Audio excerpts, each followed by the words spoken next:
Yeah, because they can't hear me yet. Hey, can you guys hear me now? Yes, sir. Oh, there we are. There we are. There we are. There we go. Hey, I was watching some Z-Man versus Bobby Eaton right now. Ooh, Oh, daddy. Hey, and I don't classic. know. I don't know if you guys know, but Z-Man had arguably the best drop kick in the business. I mean, am I wrong? I mean, I see Pete shaking his Oh, he Oh, had a head. no, good Yeah. drop kick. you are Z-Man is phenomenal. There is a lot of great matches that Jesus. people skip over. Yeah, you know what? I didn't care much for the Z-Man. When I'd watch but I've been trying to watch some WCW Saturday night. Just I saw some Hollywood Blondes. Just the work rate that they're doing, and I actually believe they're not really going over the matches in the back. You know what I mean? So man, it was actually great. I recommend. I know we talked about last week. Uh, we talked about the Owen Hart matches last week. I'm just gonna tell you guys to jump on Tom some. Zink, huh? Yeah, well, no, not even just some WCW Saturday night. Oh man, Yeah, that yeah. was it was pretty good, man. Hey, some Ice Train. Oh yeah, like 1994, 1994 to like 96 when, oh yeah, that was fantastic stuff. Yeah, I'm actually in '92 right now with some Bobby Eaton there. I saw Stunning Steve Austin versus Michael P.S. Hayes. Is that? Geez, this guy was going, man. I looked at the year. I said, "What year is this?" '92. Oh, of course. We're coming right out of the '80s. Um, Yeah. but yeah, man, watch some Z-Man. Hey, Jose Alberto, have you been watching some Z-Man? You don't even heard of Z-Man, right? Yeah. Hey, what about you, Wasco? I've been watching a lot of like super old stuff, like 1978. But yesterday, I actually stumbled across a match. I think Robbie's gonna like this one. It was Robbie Seville and Mike Rain versus the Stoner Brothers, and what was his name? Rob Love. It's something like that. I don't even remember the kid's name. When was this and where for Vendetta Pro? UIPW UIP. over with Kerry. Oh Yeah, man. that guy that Wasco's talking about. He was the dude that they used his ring, so he would put it up and bait Kerry for a match, and so Kerry put him in a match, and I guess he had asked Kerry if not to be on the opposite side of the Stoner Brothers. I guess he had heat with them. No, what happened was he went to take the Stoner Brothers finisher, that one where they toss him up for that powerbomb gimmick, Oh yeah. and he held onto the singlet, so he spiked himself coming down. And then Ooh. so one of the Stoner Brothers gave him one of the most like just vicious power bombs I've ever seen. That's why he was like, no, I don't want to. That's what Mike told me at least. Yeah, that he didn't want to be on he didn't want to be on the opposite side of the Stoner Brothers. Little did he know that the Stoner Brothers told us about it, and so me and Mike were like, well, all right, I guess we're gonna have to whoop his ass. And then Seville was there, so Seville got to have some fun. That, my friends, is getting the order sent on you. That's what that is. Yeah. So Yeah, that's exactly what that is. it's gonna happen to you guys sometimes. You're gonna get the order sent on you, and you're not gonna know why you're getting your ass whooped. Hey, somebody sent an order, and it really, it It really does. does happen. Yeah, I don't know about now. Maybe Wasco and Ruby and everybody can say how it is doing these days. But when I was walking 7 miles in the snow, that's how it was. Right? Yeah. And that's where when you're whooping the dude's ass, that's when you're like, oh, this is for when so and so says hi. Yeah. And you're like, fuck, you got me. Yeah, exactly. All right, let's see who we got here today. Dom is here. We don't have any video, but he might be listening to us. If you are, say hello. Ray Romero Jr., he's same thing. There's no video with him, but he might be listening. So hey, he might be on the bus right now. So hey, we'll shout out to you. Say hello if you're not. We have a guy named You Already Know. Oh. Okay. Okay. Artorias. Is that Artorias? No, Artorias is here. We still have you. Let me see here. Who is going to respond? Was that Lindsay?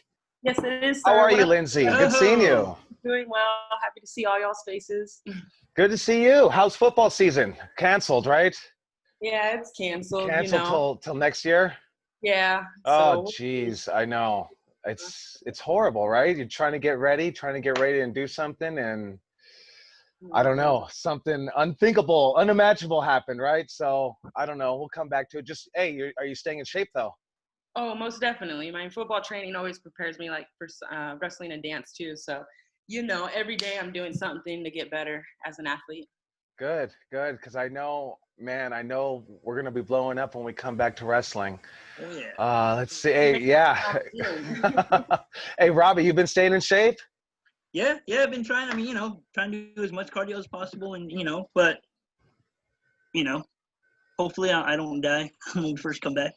Yeah, I mean, I was going back to that WCW. Those guys, the WCW Saturday Night, they were just work rate, just working. It wasn't about remembering the spot. But yeah, it's gonna be it's gonna have you're gonna feel like you have knives in your Yep. lungs, right? Yeah. Let's see who we have here. Richie Coy, how are you? Let me take you off mute, my friend. How are you? Hey, say something, brother. How you doing? You been eating? You've been lifting the weights or what? Oh, he was off the. Hey, we can't hear you right now, so we'll let you get fixed. I'll go. Charlie Wu, how are you today? Fine, Joey. Hanging in there. Yeah, Being me. you working out, buddy? Not really. Kind of got into the lazy mode of Oh. working out, but the haircut makes me look a little bit more like I fit. Yeah, Robbie was telling me we could tell that you haven't been working out. Shoulders look a little down. You gotta get your shoulders back up. Yeah. Yeah. Some push-ups, Charlie. I know. Yeah, some push-ups. Just I get it gets a little bit lazy. It's kind of easy to fall into the lazy mode, and I kind of fell into it. So I need Hey, by a show of hands, has anyone fallen into the lazy mode? Anybody? Yeah. Hey, who's gotten out? Who's gotten out of the lazy mode? All right. Okay. I see it. Good. Hey, yes. I mean, I'm telling you, man, this quarantine has got me like nothing I've never seen before, man. Like I feel just like I don't know, chewed bubble gum. That's how I feel. Yeah, I feel like chewed bubble gum, and I've been working out. I try to do a little bit of push-ups here and there, but I always say I'm going to start. So if you're ever going to start, don't start Monday, don't start tomorrow. Start right now. Start right now, right? I'm telling you, we're going to come up with 25 excuses by the time tomorrow comes. So, and that's that's for me too. So, hey, everybody stay in shape, especially since there are people opening up to training again. So if you're not staying in shape, you're gonna have that feeling when you go back to training, to go back to a ring of like, this shit sucks and I don't want to do it. Yeah. So hey, stay in shape. I heard Vegas is opening up. I saw Benny is opening up down south. So we'll see how things go, and we'll see where we go. My plan is to hopefully open up in a bigger, better place, somewhere with showers and locker rooms. That's really the idea. Especially in a COVID world. We probably want to train and take a shower after. I would assume. I don't know. Yeah. So and just in general, right, Rob? I mean, wrestling is pretty gross. Just the sweat itself. It's Yeah, I mean, yeah, you all been through it. It's gross. It's sweaty, especially on these hot days. Now that summer's coming in, man, it's just gonna feel real shitty, real ugly. Yeah, you're gonna want to be clean. You want to stay clean. You're gonna have to. Yeah, you're definitely gonna have to now. So let's see here. Who else we got here? Referee John Nelson, how are you, my friend? I'm doing well, thank you. Doing good. Hey, did you watch those matches? I did. Those Owen Hart matches. I did. So what do you got for me? What did you go beyond those 3 matches, and what did you find? Oh, beyond that, Yeah. I've been watching stuff all over. I've watched Something. Flying Brian against Ricky the Dragon Steamboat. I watched. Oh man, I you're really right in like my era right now. WCW. There's a really cool spot where Ricky was laying on his stomach and Flying Brian was looking out at the crowd, and Ricky popped up like to let the crowd know, hey, I'm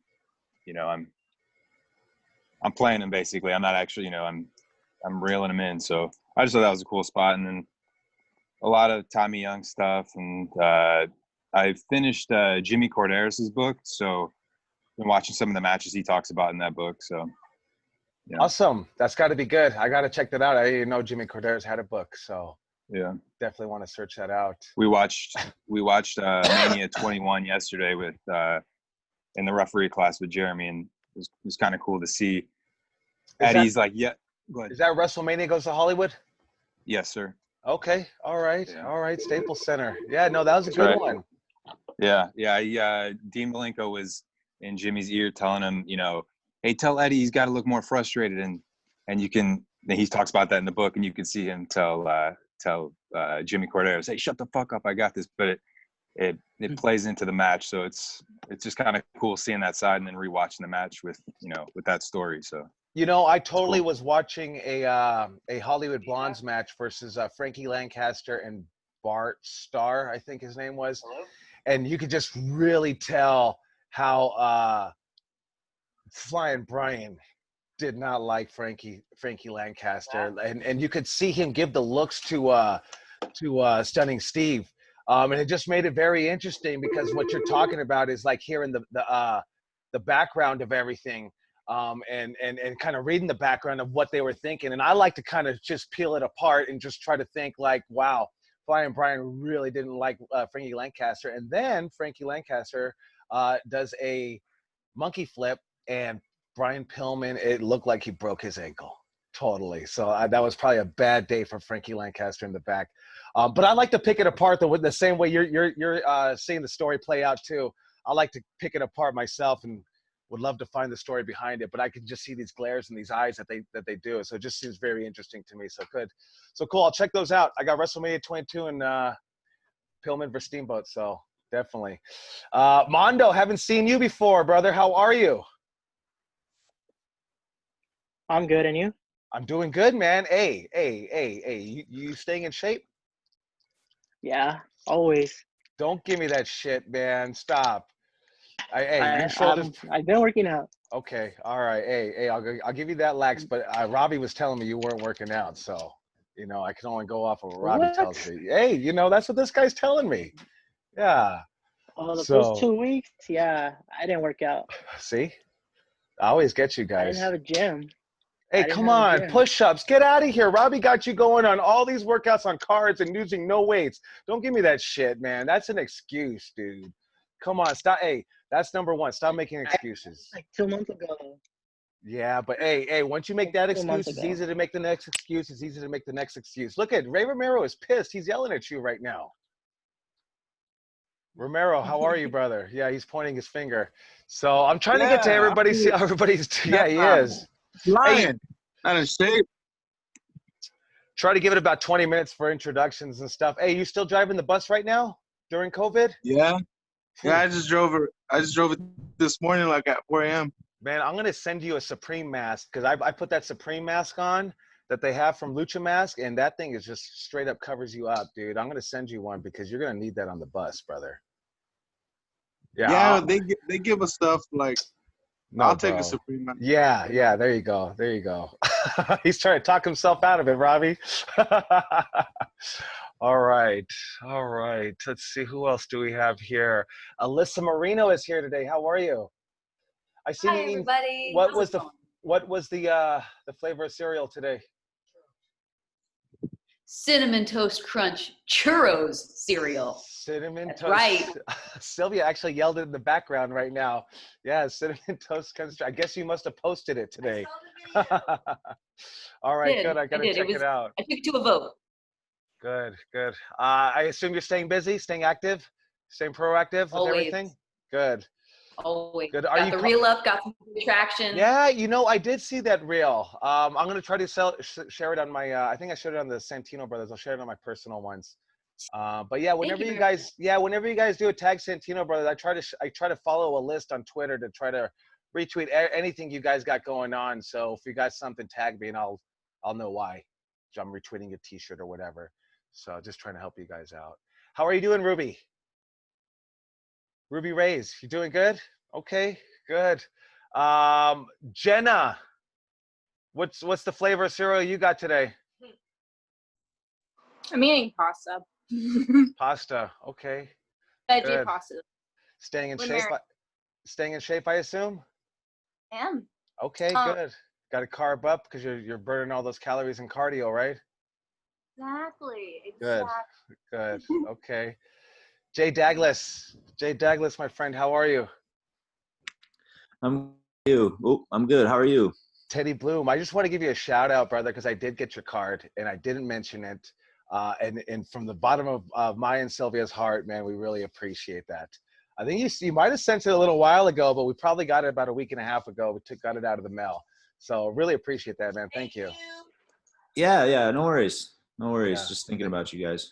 And I was rewatching some promos. I could not find yours. I know you sent it to me. Please resend it again, because I got back to some people, but I didn't get a chance to get back to you. I was searching on Instagram and Facebook. We didn't have any messages. So yeah, just send it to me again so I can find it, please. All right, cool. We'll do. Thank you, sir. Thank you, sir. Yeah. Vincent Martinez, how are you? I'm doing well. Just hanging in there, you know. Yeah. Hey, you working out? You're looking a little soft. Yeah. Okay. What are you talking about? I did 100 push-ups today. And Okay. 100 crunches, and then I did swimming for cardio today. You know, the minimum has got to be about 200 push-ups and 400 sit-ups a day. I'm building back up to it.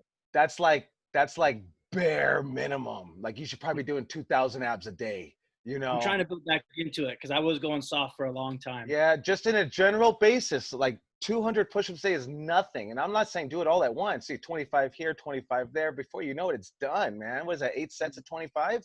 It's nothing. Yeah.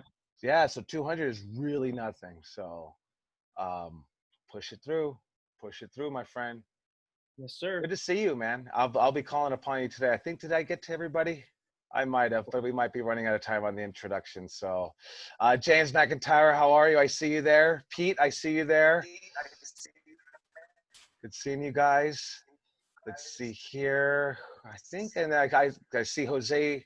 Oh, and Birdman, of course. How are you? Dom, how are you? You look like you're in a mansion. Artorias is here. Hey, Dom, let's talk about the workout for you, because you're a guy that's got abs, and I know you're not bellying it up right now, are you? You got a belly? No, you're maintaining, or what? With weights? I'm what do you maintaining maintain? as best as I can. It's supposed to be my rest day today, but I ran like 3.5 miles with a weighted vest, so that's my rest. Jeez. Yeah. So you know, if Mongo was here, he'd be saying you gotta gain some weight, brother. You shouldn't be running with a weighted vest in the sun. But he's old school wrestler. He's old school wrestler where you had to be big. Yeah. That's why I took steroids back in the day, which I don't recommend any of you guys taking. Just work out. I've always found the best for me is just working out. I've like not even taking like pre-workouts or even protein, man, just eat some food and work out hard. And I was in my greatest shape. I probably still had some steroid in me like a year and a half later, because it will last in there. So, but that was my greatest shape, but just work out. And I know this is not the era that anyone talks about steroids, but hey, I don't know. Sometimes we're trying to get noticed, and you're like, what can I do to get noticed? I tried every fucking thing, and then you start thinking stupid steroids. No, don't do that. Just work out, man. And your character is going to be better. You know, character is so important, man. Because, like, I mean, you see Jericho, and he's got, like, a sunken chest, but no one gives a fuck because he's a great-ass character. You know what I mean? Like, his chest looks all weird, but it's like, dude, he's 50 fucking years old. No one cares about that, dude. It's the character. So I would lean towards the character. Character's going to save your body, protect your body, and really elongate your career. So, yeah, less is more. Hey, and watch that WCW. Saturday night. I would watch everything. Ice Train, A Train. I think it's Ice Train and Bart Starr. All those guys. It's the work rate is. I don't know. It's just a little different than watching like a WrestleMania, you know, where they're going over the matches, or where it's a big show feel. Hey, just watch the everyday work rate stuff that these guys were doing, and it just really comes out and comes alive. So, yeah, definitely would appreciate you guys checking that out. So, all right, let's see here.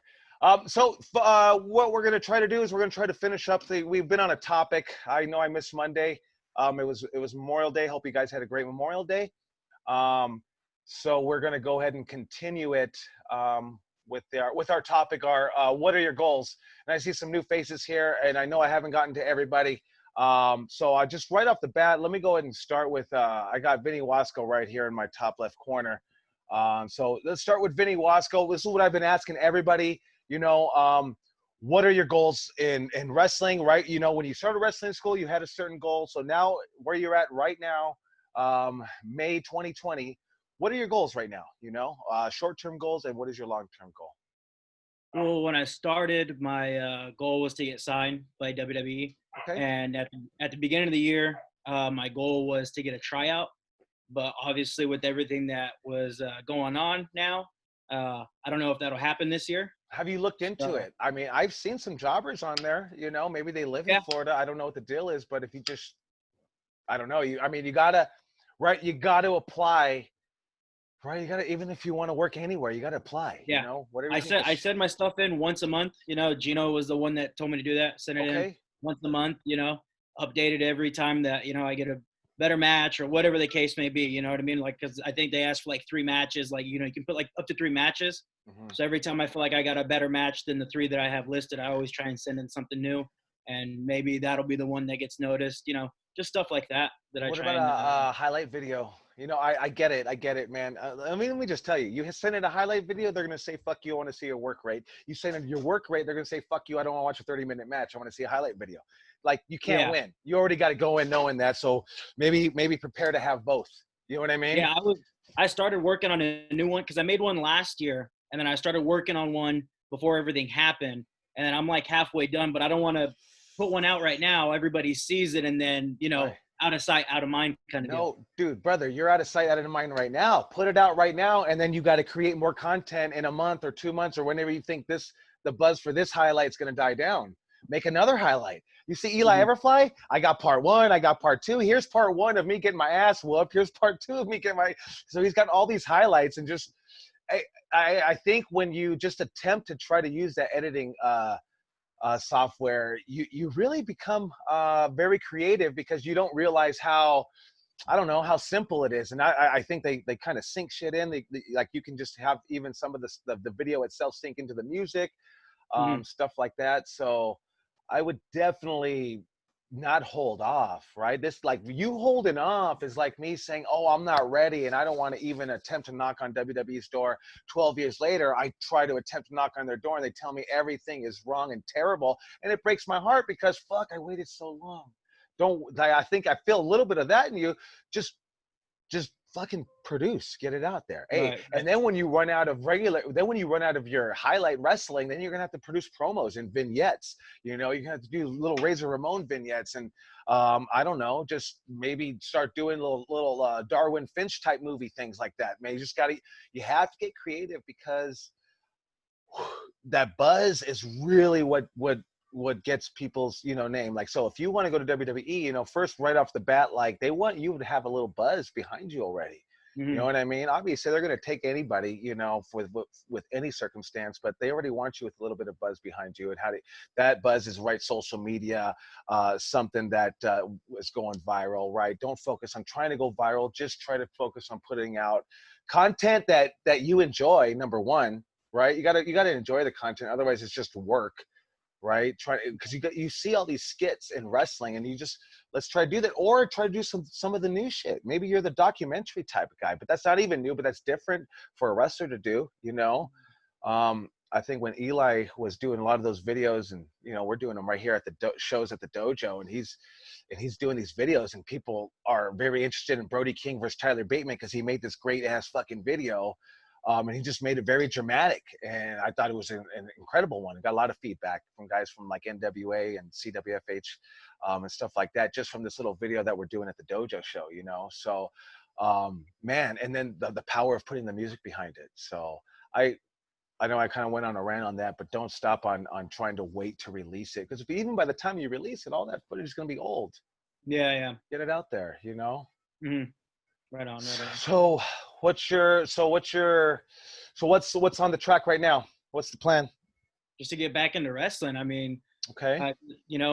Get my ring cardio back up there, and everything, all the small little things, just get better. I don't want to sound like Mr. Miyagi, but man, wrestling's right here, right? Like cut a fucking promo, dude. Get back into wrestling. Wrestling is like, man, when you see that guy that still has a spot I can only think of Tommy Rich in ECW because he's hurt, but he's still got a spot when he's injured. You know what I mean? The Right. guys that can still move forward when they're injured. Like, so this, right, if this is a little bit of an injury, start cutting these promos, man. Like, man, what happened to the YouTube channel? I thought you were getting it going again. I was, but I mean, I don't know. I think when all this happened, I just kind of like lost my creativity, and I was kind of been in like, like I went into a small funk, and I'm trying to get back out of it now. I know. I'm like trying to get more creative, and I have all these ideas. I'm gonna try and start filming some stuff this weekend. But yeah, I'm not gonna lie. I went into a funk when all this happened. I was like, bleh, don't really want to. I was like, I think I just was like, I don't want to deal with it. I just kind of want a little break off of it. So let's start with working out. Working out and eating better. It's just gonna make you feel better. Then if you feel better, you're going to want to do more things. So like don't ever right. How many workouts have you finished and said, I don't feel better? I mean, the ones that you injured your fucking self. Yeah, of course. But 9 times out of 10, you drag your ass to the fucking gym. You do the workout, whether it's a shitty workout. And you know me, if it's a shitty workout, that's better than no workout, but at the end of the day, you're like, why did I hate this so much? I feel better. Mm-hmm. Maybe you feel better because it's over, but definitely, I mean, it releases the endorphins. So like, start with working out. If you ever find yourself in a funk, it's going to help you, and yeah, start sending some stuff, man. I want to start seeing it. Where's Vitamin V TV? This is like the time. Yeah. Just, you can get on a Zoom and you could have Vitamin V TV and you can have a guest every fucking day, every week, whatever you want to do. Right? Right. Yeah. I mean, so this is the first time I've used Zoom, so I'm figuring this. This is gonna be a new project for me over the weekend to try and figure it out. It's pretty simple, huh? A little bit, yeah. I mean, come on. I was like you a month ago. I was like, Pete, help me out, man. I don't know what the fuck I'm doing. And now, it's, I don't know. I don't even use all the functions, but it's pretty simple. I thought it was a website, and then when I was logging on, it said download it onto the laptop. I was like, what? Download? Like, I thought this was a website. I was like, I guess download it. Hopefully it doesn't crash my laptop. So. So what you're telling me is, Jake, you sound like Chaos and Mongo, and we're like just saying we were booking the Grand Olympic Auditorium, and the Grand Olympic Auditorium. Look it up. You don't know what the fuck it is. You got to look it up here in SoCal. We booked the last show at the Grand Olympic Auditorium in 2006. And the guys were like, the boss, he went to jail. So we'll just say that. I don't know if he was a nice guy. So he went to jail, but he was good, like kind of a mentor kind of a guy. He would just say like, you guys should want to do other things. And we were like, really like, I just want to be a dumb wrestler. Like, I don't understand all that Zoom shit. I don't want to man. That's what you're reminding me of right now. When I would tell this guy, we're running the Grand Olympic Auditorium and he wants me to do more than book. And I'm like, I just want to be a dumb wrestler. Don't do that. Like, it's all this shit's pretty simple. They make it user friendly. Everything's simple. And if it's not, go to YouTube, because that's really simple. And how do you do it? You know what I mean? That's what YouTube is. It's a platform of how-tos. And I was talking to James yesterday, and you know how to do this, is use YouTube as a social media, not just as a video platform. You know what I mean? Mm-hmm. Like, there's communities and there's friends and there's comments and you talk to people. That's a way to really kind of engage and grow your channel. So you need to get on it, man. Don't give me this dumb wrestler shit, because I've done it, man. I've done it. It's too easy to do it, and by the time you try to get with it, man, you're already behind. You know what I mean? Yeah. No, I know. I feel it. So, hey, Robbie, anything you want to say to jump into to tell this guy, since we can't wring his neck right here? No, I mean, come on, man. I mean, I know you got in a funk. We all did when this shit happened, It sucks. It sucked in the beginning. But, I know you're creative, man. And fuck, use it. Use it, man. All those ideas that you always be talking about, put them out there. Some will stick, some won't. But put it out there, man. You know what I mean? Yeah. Do your thing, dude.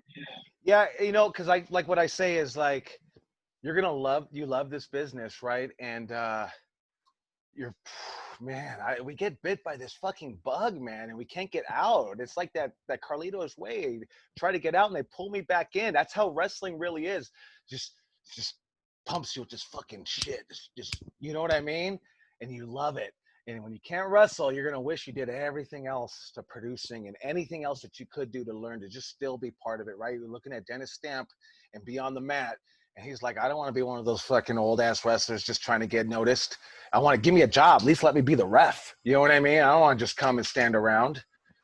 So, but yeah, definitely. Did we lose my man? Is everybody here still? I think I lost everybody, Sil. Well, I noticed he was just looking at me all like, let's see. Oh, of course I did. What happened? Hold on. Connect. He'll probably be back. I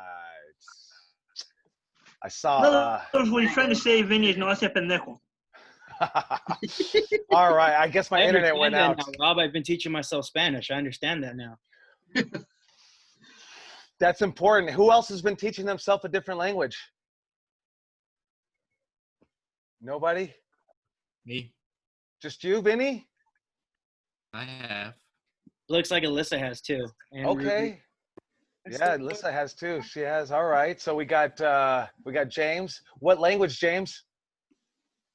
I'm reteaching myself Spanish. It's been like I've took 4 years of it in school, and just all of it's basically going outside of my range. So I'm trying to rehash some of the memory that I have of it. So Good. I mean, you got to jump back into it, learn a language. All right. Where was I with Vinny before I let me just finish up with Mr. Vinny here before I went out. All right, so Vinny, yeah, let's just to end it. I don't know how much you caught or how long I was offline, but yeah, let's not be a dumb wrestler, man. Move forward with everything you can do, my friend. Yes, sir. You know? Yeah, let's get it going. So, wanting to get back into wrestling, right? You wanted to get back, start cutting promos now, start doing videos, start sending out feelers, talk to people, or maybe just talk to people, right? Most important thing in wrestling, right? Everything is the most important thing, but this one is most important right now is networking, right? Networking is so important. You know, I mean, it's incredibly important. So let's jump on that and get that networking going for you at least, you know? Yes, sir. All right. So Rob, did you finish up for me when I cut out there? Yeah, I just basically told him, don't be an idiot.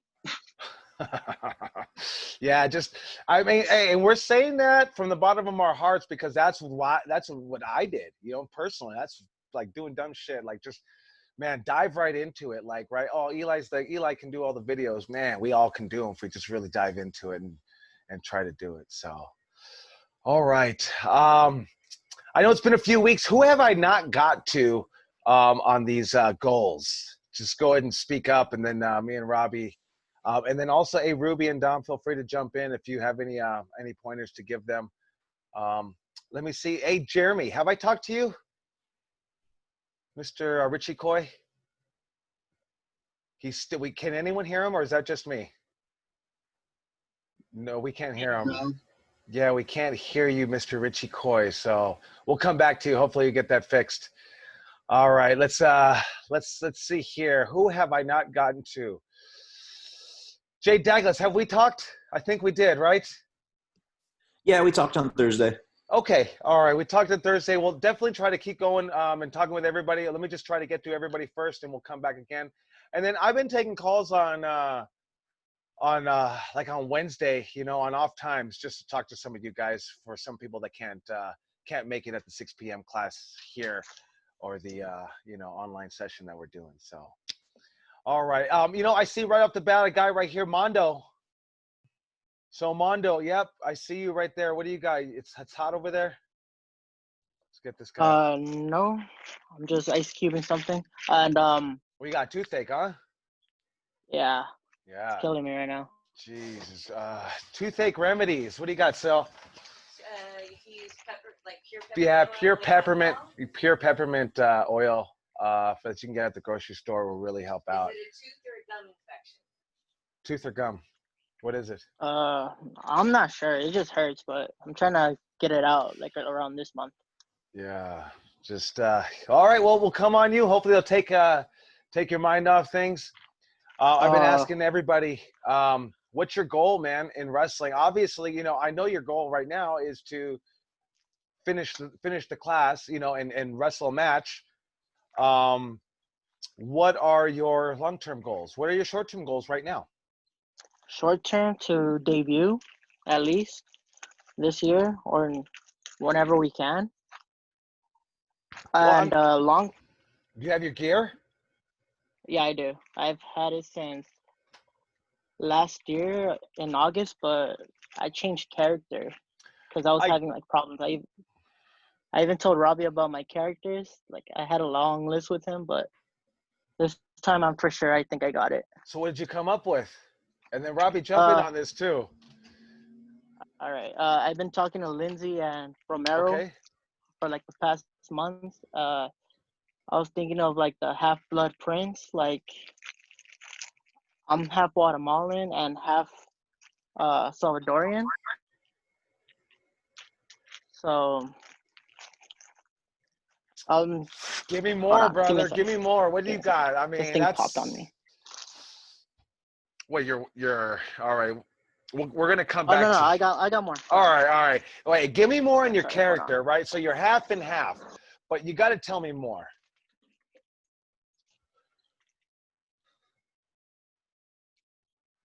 I think we lost him. All right, so I think we lost you, AC7, or maybe I did.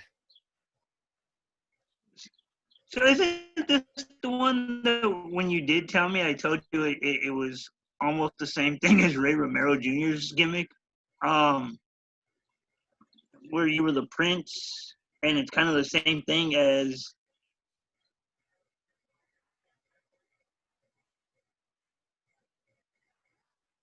or even a kingdom in El Salvador or Guatemala? Can't be a prince if there's no king or queen. So where are you going with this, Mondo? Like, hey, don't feel embarrassed though. Like, don't feel embarrassed about where you're going with it. Just try to, because maybe what you're embarrassed about, or maybe you're just not saying, but like, what I don't know. What do we want, Rob? We want a little bit more, right? I mean, character, and I think Ruby could jump in on this too. Yeah, like give me a backstory. What, you know, who or what are you? What you know? What? Who are you? Who is your character? We know who you are, but who are you, who is your character? What does he do? Where's he from? What's his backstory, man? Hold on, give me a second.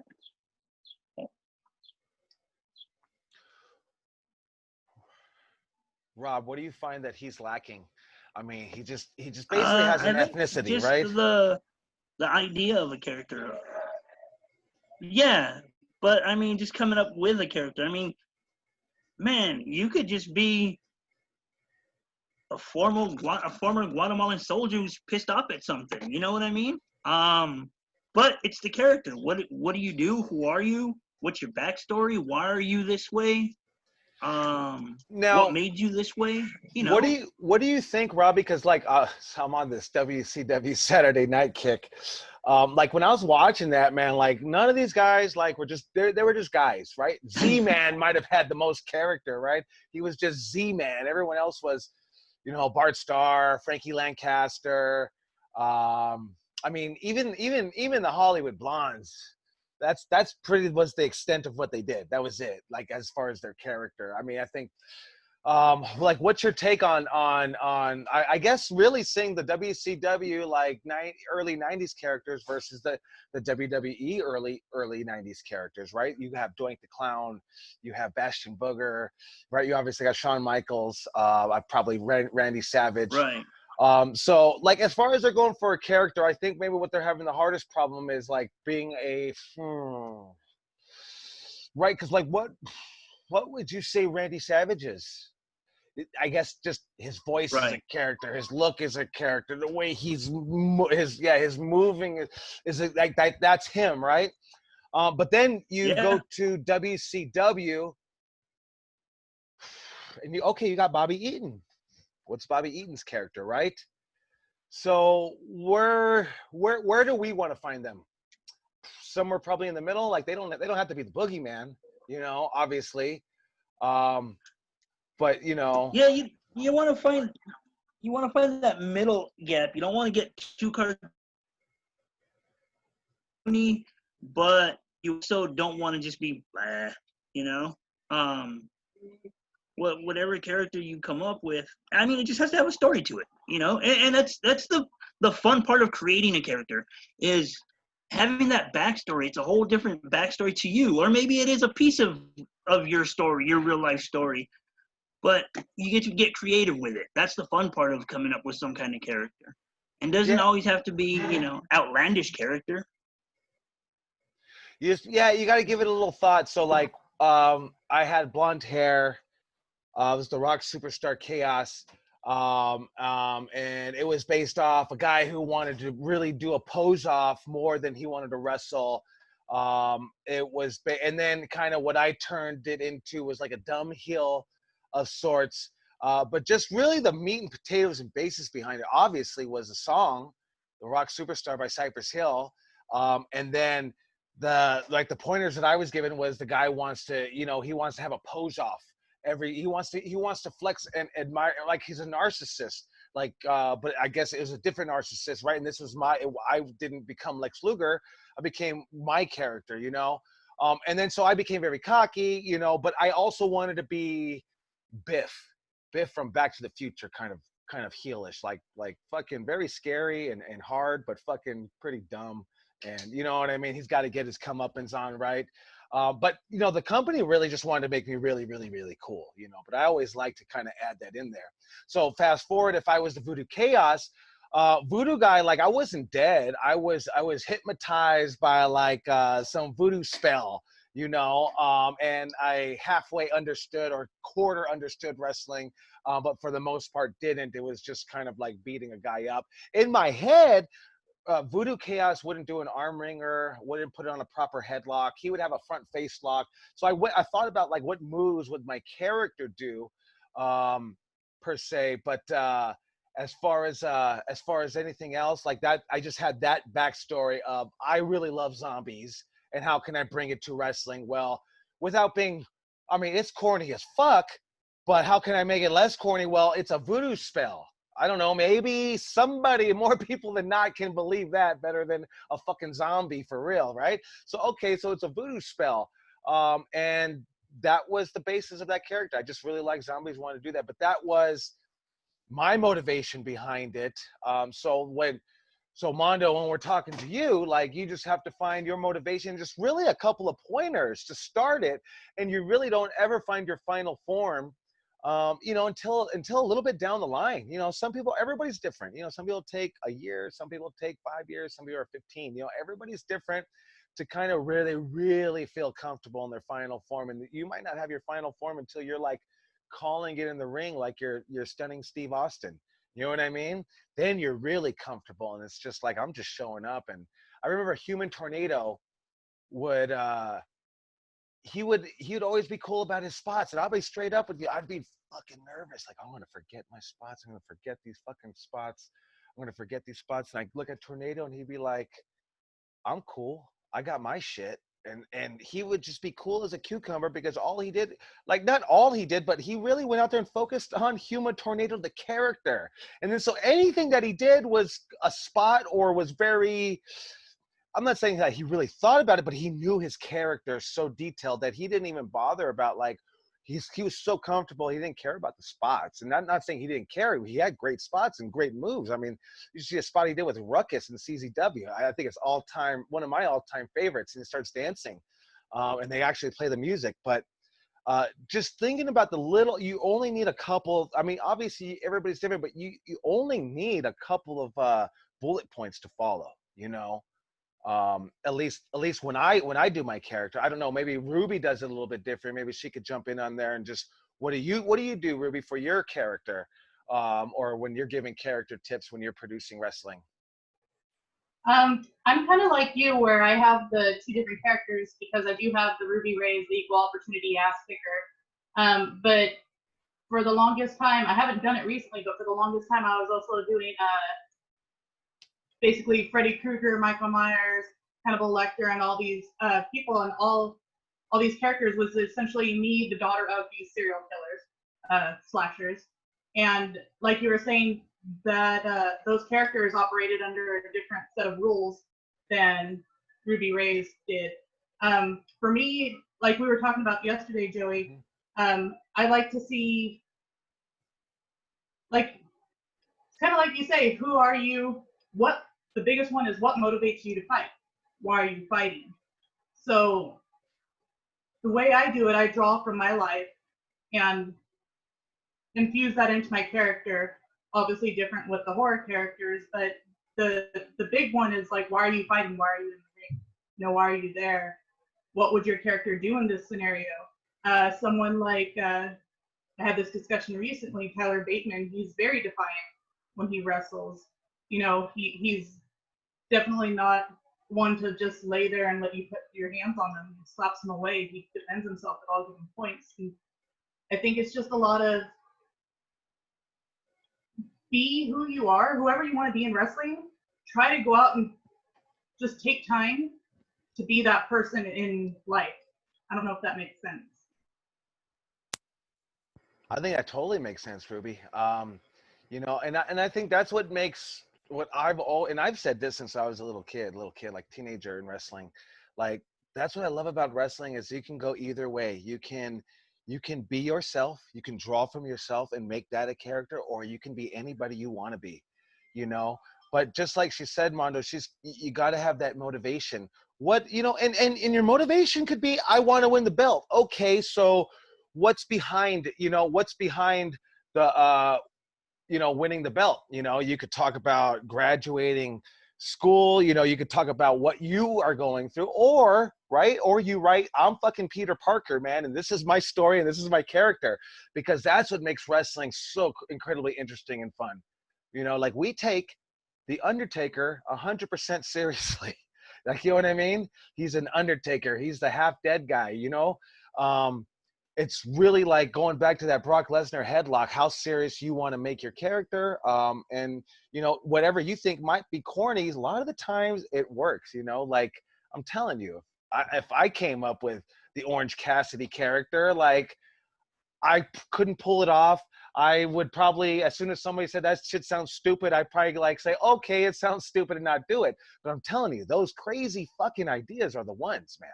So just, Mondo, give it some thought. Start thinking about, you know, who's your character, what's your name, you know, what he, and even as simple as what does he eat for breakfast, what's his favorite movies, what's his favorite books, what kind of women does he like, what's his favorite beer, what's his favorite food, everything, you know. So let's start with that, and let's start driving in a little bit of a focus on that, okay? I just want help on being face. You just want That's help cool. on being a face. I'm thinking about recording this, but I hope you wrote down everything, all those pointers that Ruby, Ravi, and I are telling you. Being face, you know, I don't know what's easier, being face or heel. You know, there's both. Like, man, to get people to love you, that is fucking hard, man. To genuinely love you, you know, okay, the guy comes out, Robbie comes out and flips everybody off and tells them fuck off and this, that, and the other. And then I come out there and I give them a hip toss, drop kick, arm drag. Everyone's going to cheer because they hate that motherfucker so much, right? That's one way to be a face. But to truly be a face, man, like, you know, like, do the shit that John Cena does, do the shit that Hulk Hogan does, is really like talk to your fans, you know, listen to your fans. To be loved, I mean, is there a secret to the sauce, man? I don't know. I mean, you can be a good face, but to truly be loved, like, that's just really, I'm going to be honest with you, like, just, and this is going to be like, well, fuck that, this didn't help, but truly love what you're fucking doing, man. You truly love what you're fucking doing. And then obviously, right, how do you be a face? Well, you're not gonna eye gouge, you're not gonna cheat and stuff like that. But I think so, man, watch some of them Bret Hart matches. He definitely pulls it both ways. I was watching another Bret Hart versus Chris Candido match, but he really breaks it down. Like, if you're just looking on how to work like a face, watch some of that. watch those WCW Saturday night matches, man. They really break it down on Bobby Eaton is the fucking heel. You know what I mean? And whether he's got a jobber or not, that's going to teach you how to really kind of how to be a face, you know? And I think you already know, and you should know the match breakdown. So if you know the match breakdown, man, hitting the mechanics should not be a problem, you know? Being genuine in the ring is what's going to help you be a face. You know what I mean? Being genuine, you know, not going, in a fake fucking war cries. Everyone's going to see right fucking through it, right? How can we be genuine, you know? Really with, man, the selling will help out to be genuine, you know? Facial expressions are so important on being genuine. You know, and I think that's what's really going to help you out, right? Because I think we can all hit the mechanics of being a face, but to really like, man, to get these people to like you, man, that's really tough. But I think really just be genuine on why you're out there, you know.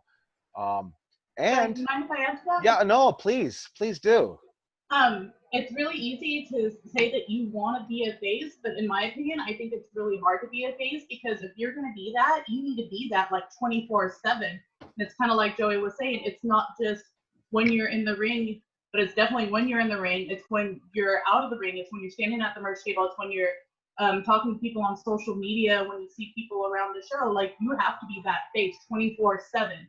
And people will pick up on you if you're not genuinely that sort of person. This is why Delilah Doom is such a great face, because she is genuinely a really nice person. This is why Kylie Ray is such a great face, because she's genuinely a nice person. Those people that are great faces have that aspect to them. And I'm not saying that you're not a nice person. I'm not saying that you're not genuine or anything, but it has to really show.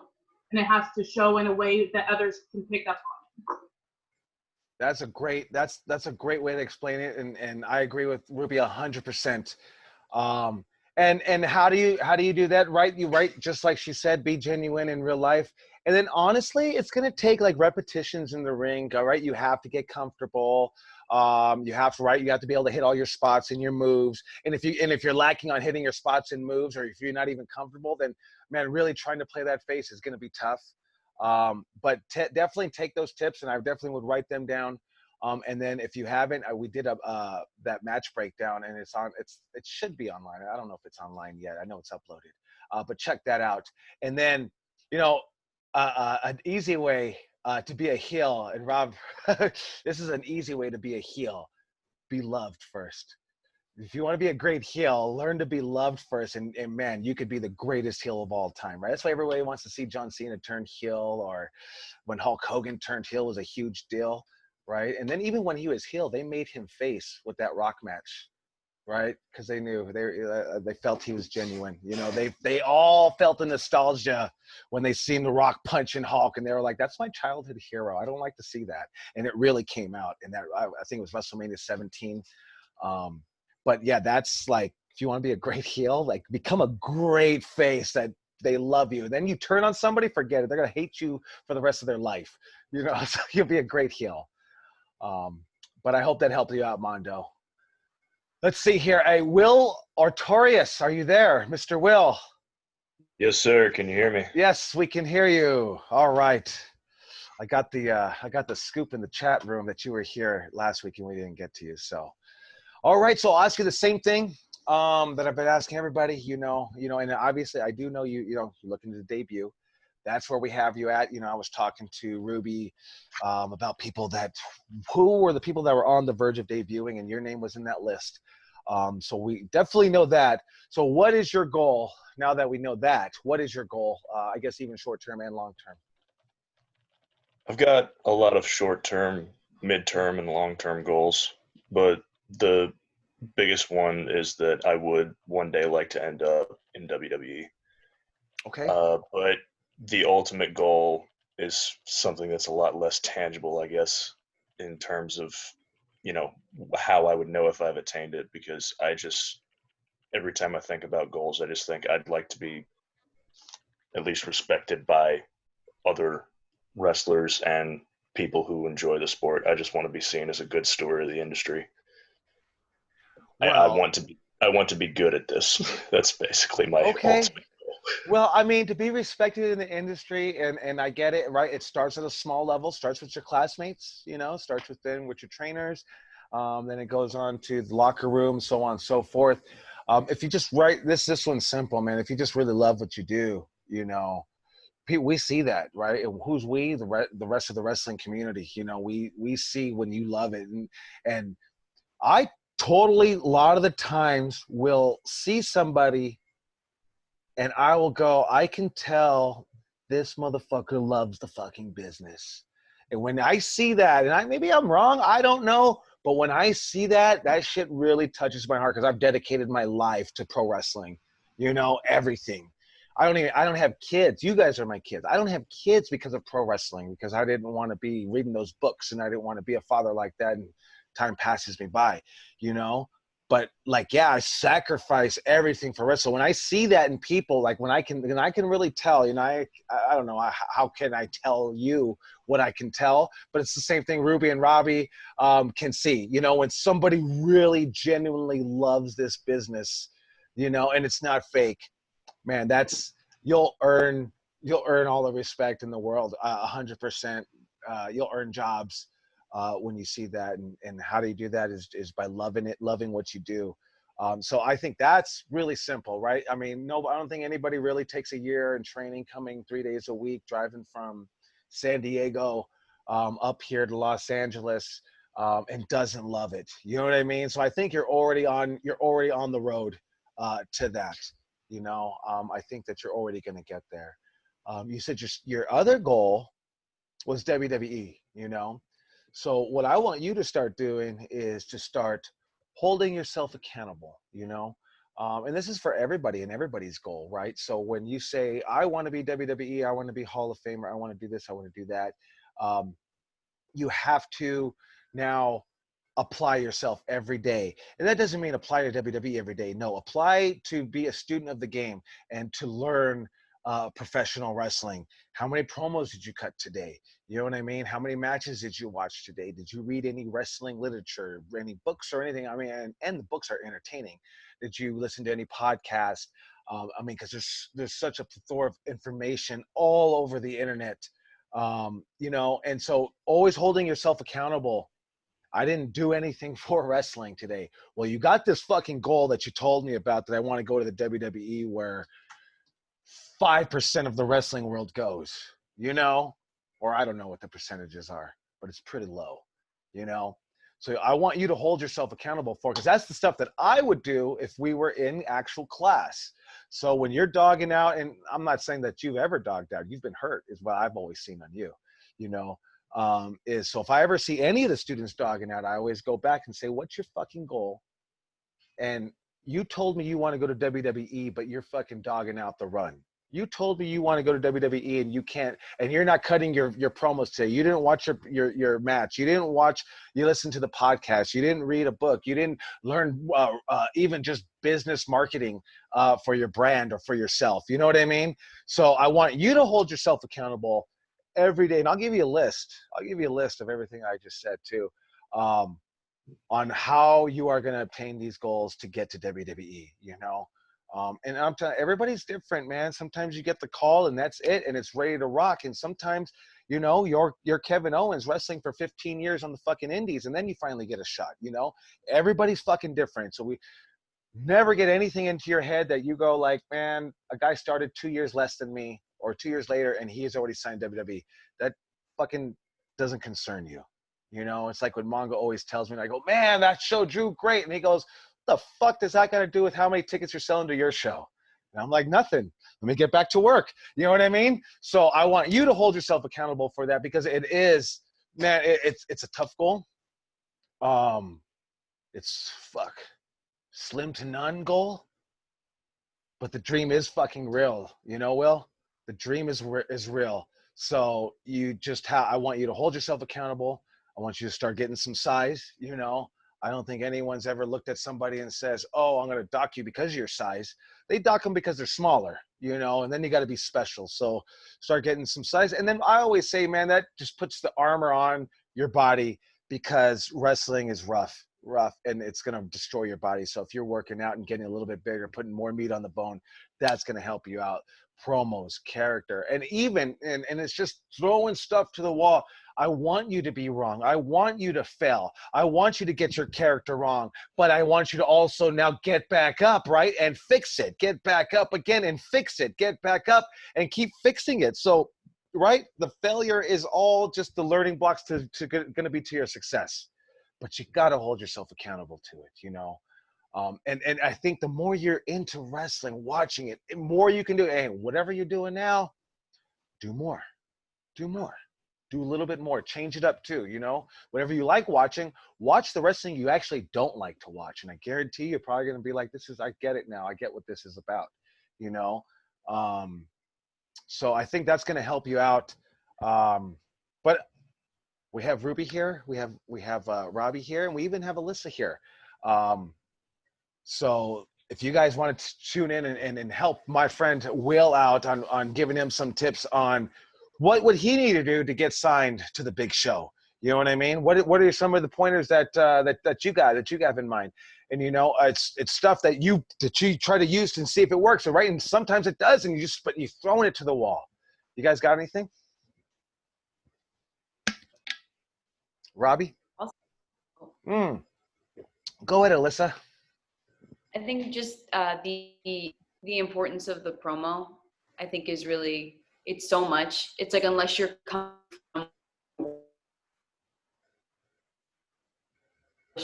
as an athlete and only an athlete, if you're coming from the independent scene, like, be on your promo game. I think it was really, really, really important that you are eloquent, you can speak and you can be concise, and you know, kind of like a manifesto of, this is who I am, and in 60 seconds or less, let me blow you away. I think that's honestly the most important things. Thank you, Alyssa. I mean, that I've heard that time and time again when I talk to Ryan Katz. I can't call him Smiley because there's Norman Smiley over there. But when I talk to Ryan Katz, that's what he says. Tell me the story in 60 seconds, and not just tell me a story. You got to get us interested into the story, you know, and that's so important. And then they go, we don't even care if you can wrestle. We love the character. You know what I mean? And that's why I always tell you guys, we do all this wrestling for us. We do it for us because we love it. We love it. We love it to death. You know, we love taking bumps. It hurts. Oh yeah, it hurts. My back hurts. I'm limping. My knee is thrown out. Why you do it? Because I love it, man. Because I love the abuse. You know, so they really don't even care if you love the abuse. Can you cut a promo? So I think what Alyssa says is 100% accurate. I totally agree with her. And start working on those promos. So Will, what promos have you been working on? Have you been working on promos?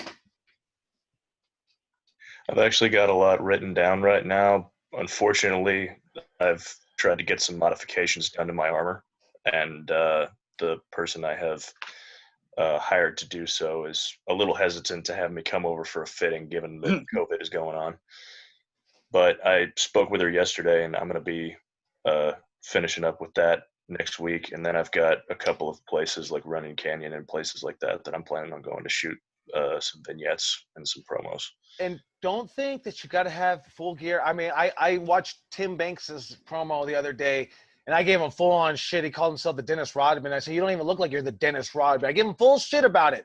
But at the same time, you don't have to be all decked out to practice these promos and get them down and do them, right? Don't do that 12-year wait that I did. And by the time I fucking started unleashing them, people were like, this is garbage. And it broke my fucking heart. They tell you it's garbage now. You go, okay, let me fix it. Okay, let me fix it. And learn just to get that fucking, no one's gonna like your shit, but just throw it the fuck out there, man. I'm telling you. Usually the person that doesn't like your shit is us. We don't, right? We cringe. How many people like watching their first match? You know what I mean? No, but if one of your fans watch it, they'd love that shit. You know what I mean? But no, I don't want to watch my first match either. So start just doing it. Don't worry. Hey, I get it. You want to have the full presentation ready, but don't wait for that. We might be calling people on promos, you know, straight out. telling us a story, taking us on highs and lows. And I was telling one to Sylvia one day. It was probably my best promo ever. And you should always have a story like this. My best promo ever was not filmed. It was in my backyard telling it to Sylvia. You know what I mean? I was talking about Jake and how everybody knows he's got a weak neck and this, that, and ever leading towards telling that story about his pencil neck, this, that, and the other. And actually I said he's got a secret. And everyone's going to say, you're so stupid. He's got a secret. And his secret is he's got a pencil neck. Because I want to take him on the verge of really trying to go like, oh, he's got a secret. He's coming out of the closet. Oh, he already did. You know what I mean?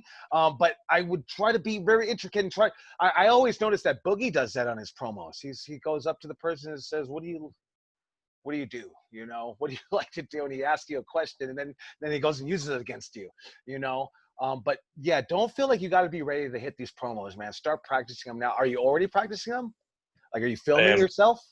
I am practicing and filming myself, and then when I rewatch them, I cringe and delete them and pray that. Hey, don't delete them. Don't delete them. Keep them there. Yeah. Hey, Robbie, speak on that, man.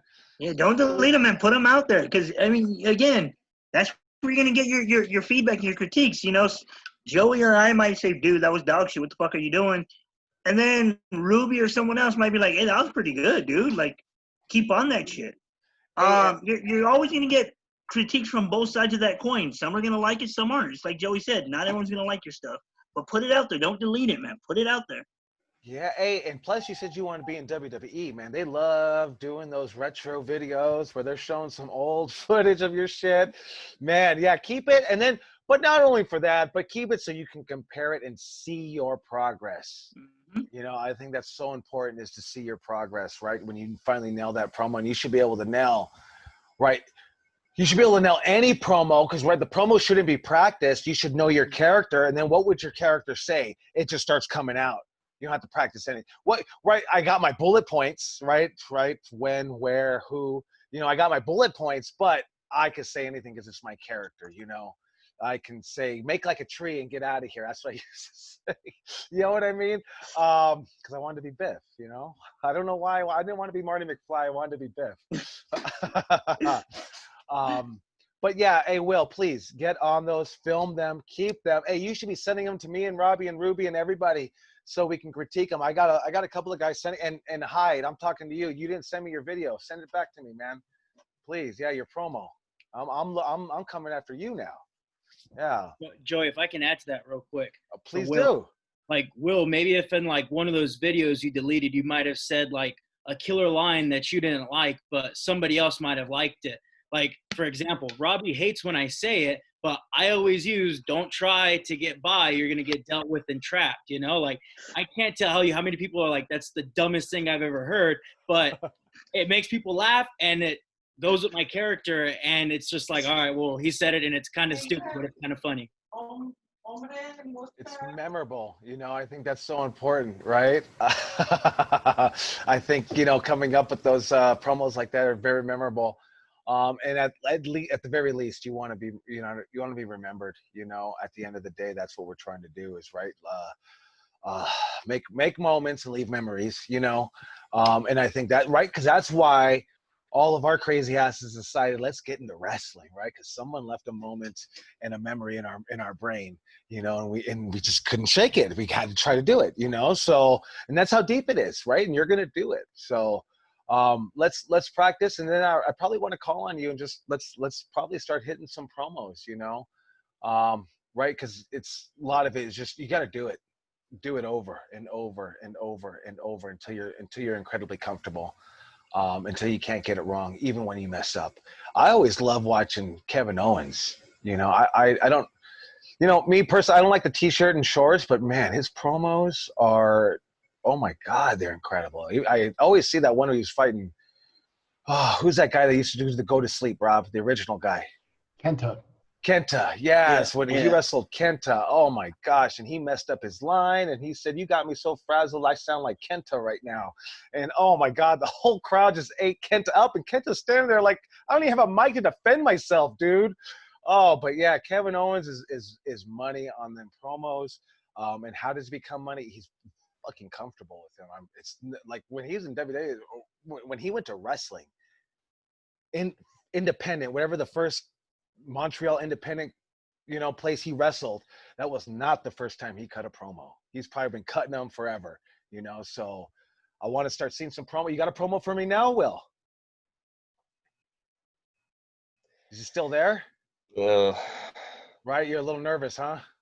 A little bit. A little bit, yeah. So I want you to shake that, right? We're just saying it over and over and over and over. Like I used to be like I don't have the videos, but I have videos where they would have to have a sit down Barbara Walters interview with me, and we were just doing warehouse wrestling. It wasn't real wrestling, and that was my promo. Just yes, no, maybe, yeah. That was my fucking promo. It was god awful, right? And now I can sit here and just talk to you for 2 hours straight.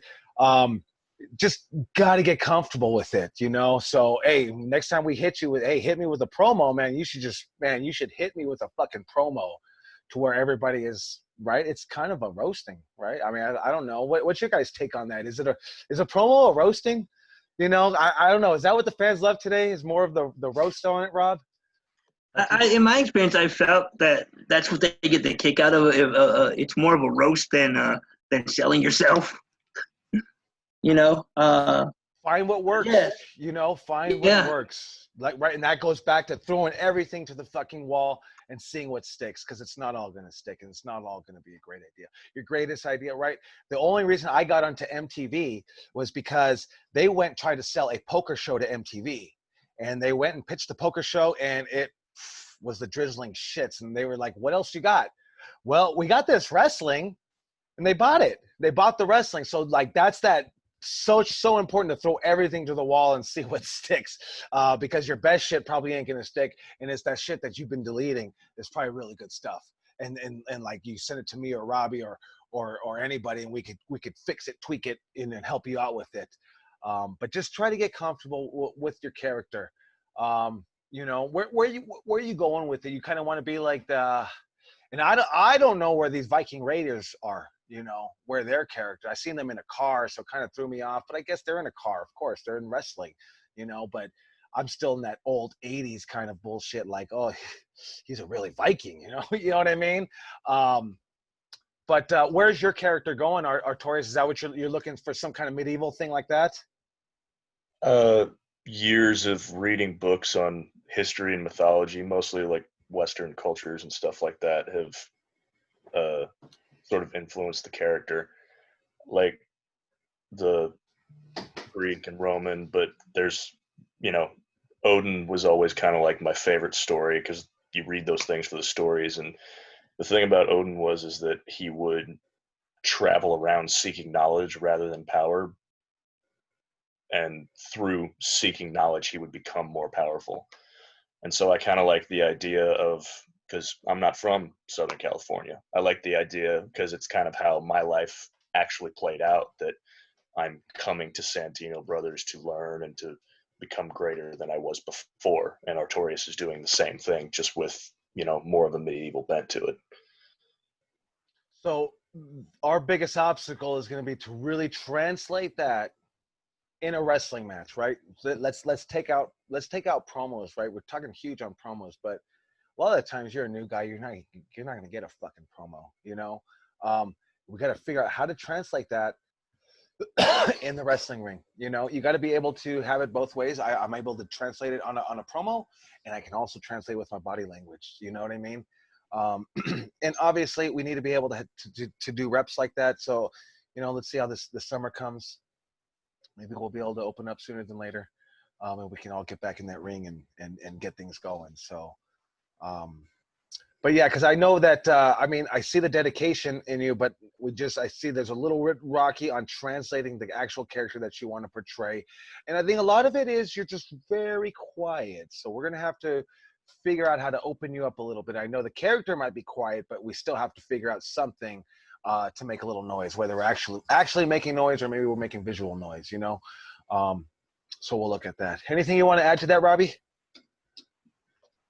No, just that. Just like you said, the character seems like he's a quiet guy, but I think you got to bring a little more confidence, I guess, because I guess that's where you're shy about cutting the promo. Bring that confidence of, this character and telling the story of the character and grabbing us and bringing us along with your story as you're cutting that promo. And I think it just goes with just practicing and getting that confidence, man. I think that's all you need right now is just that confidence to just speak and cut that promo. Yeah, and totally. Let's get off I gotta wait till my gear's ready. Let's start hitting it now. Start sending me and Rob and everybody the promos.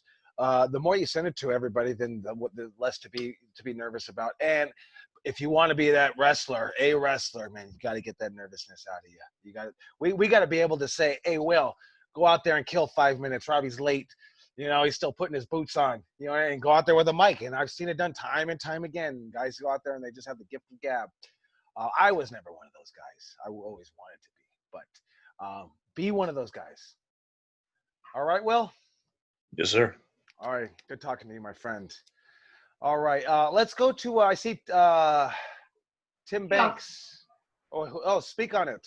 Chaos, real quick. Yes. And just a note to everybody that's in the chat right now, even how Joey is saying that you don't have to have your gear, you don't have to have all this and that, you don't have to, you could just dress even somewhat similar to what you're thinking about.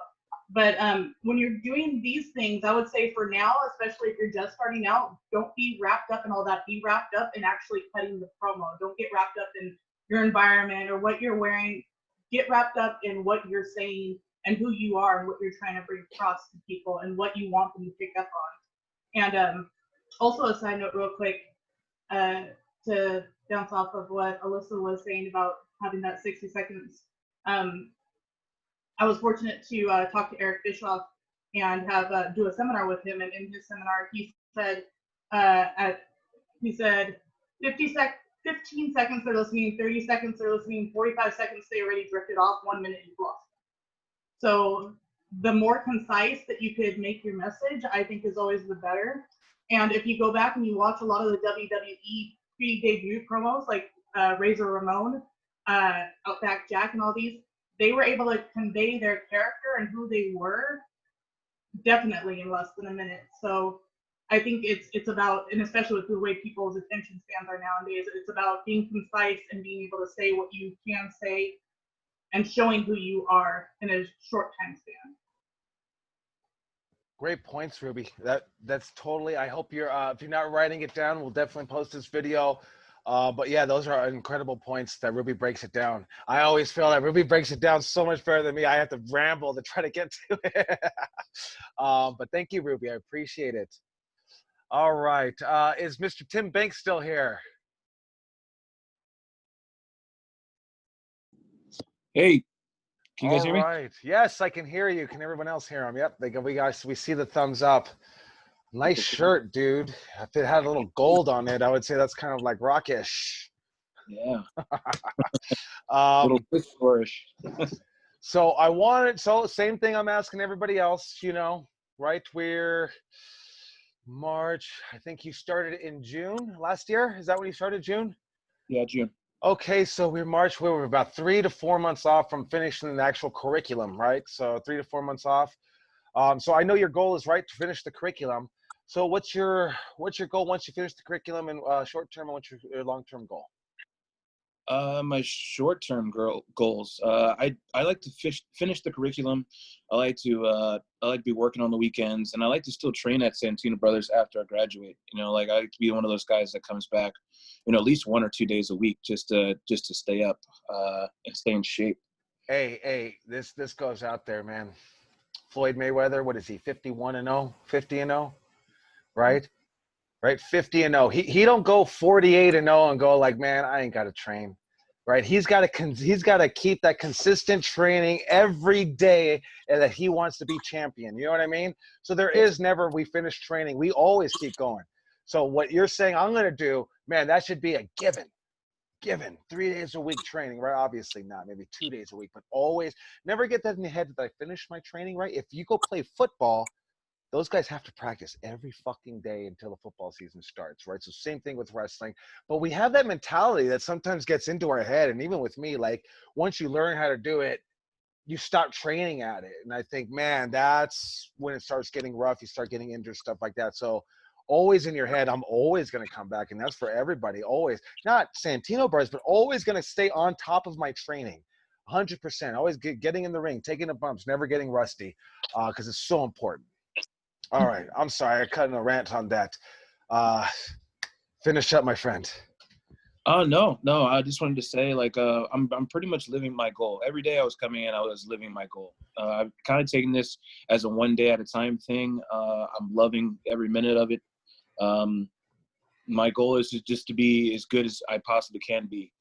Be good in the ring, be good on the stick, be good behind the camera. I come from a performing arts and filmmaking background, so I love the whole aspect of putting on a wrestling show. I've done it twice before. And yeah, just have fun doing it.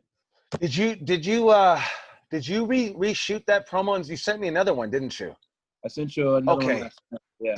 All right, so I will rewatch that one. I'll look at the notes that I gave you, and I'll rewatch that one, and we'll keep going. But I like the idea that what you're doing with Joe. You guys are kind of shooting on each other back and forth on some promos. I think that's good. It keeps it up there, and especially when you just throw it out there. You know, throw it out there for people to see. You know, I'm going to tell you, if they follow you on Facebook, right, they like you. And so they're not going to just straight up shit on you, right? You probably don't have many haters on your Facebook right now, right? We all think we have a bunch, but like for the most part, like if I post anything on my shit, man, people love it, right? They're a fan of what I'm doing, right?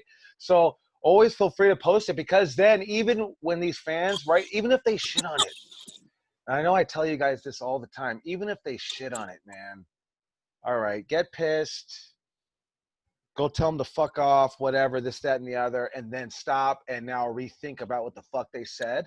And they're usually 9 times out of 10, the reason it pissed you off is because it's true, you know? So I always like to say, go back. All right, after you got pissed and you wrote your fucking email and you deleted it, or maybe you didn't delete it, you just left it there, you didn't press send. Now go back and see what the fuck they said. Hey, my buddy Angel will say, man, fuck that guy. Me, I'll go back and go, the only reason I really got mad is because he was fucking right, dude. Yeah, I could be better, right? That's what everyone's saying. Get better, right? So, you know, I think a lot of people take that as shitting on, but no, take that as motivation to make yourself better, right? You know what I mean? But yeah, definitely keep throwing it out there to Joe, back and forth. Tag, like even the same thing, tag Santino Brothers. I'll try to reshare it. Like I think I reshared Joe's videos, but I can't reshare yours. So because you don't have the share button on it. So but just tag me and I'll throw it up there, because I'm looking for content for Santino Brothers too. And if it's going to help you guys out, you know, it helps everybody out. So, yes, sir. Cause I know you threw you did some moves or something like that. But yeah, let's start putting it out there, right? We got to figure out how branding and all this works, you know? So now that we're on downtime, we would have been coming on the finishing of our training. But instead, now we got to try to do the branding, and maybe we wouldn't have put it right here in the middle of this training right now. But since we're in a unique situation, let's start working on our branding. You know what I mean? Going back to, you don't have to be your final form. Throw everything to the wall. See what sticks. You know, you think you're King Tim. By the time you're at your final form, you're going to be something else, maybe, or maybe you are going to be King Tim. Maybe that's going to be it, right? But let's not hold it and be like, this is everything I got, and then throw it out there. Man, throw it out there now. Let's utilize this. Promos are so important, right? We just heard Alyssa say what they're looking for, right? Because she was right there. You know, cut me that promo. And that's why they're going to hire guys, right? And we do that wrestling because we love it. They'll hire people if you don't know shit about wrestling. If you got a good character, good look, you know, they're looking at that a lot first, you know. So let's start working on those promos. Let's start right. And then even on working on promos, it really means also reading books, not just wrestling books, but it also means watching movies, any kind of movies, because these movies have these great characters on them, you know. 9 times out of 10, I'll see a lot of people say something and you'll be like, oh, I remember what movie that's from, you know, but they make it their own, you know. I think John Cena was famous for that. He says, you can't see me. And everybody says, oh, that's John Cena. I'm like, I think that's Tupac, but now you got me all fucked up. You know what I mean? So, but yeah, so what's your long-term goal? Everybody thinks the long-term goal is the WWE. It's not. Okay. It's not at all, actually.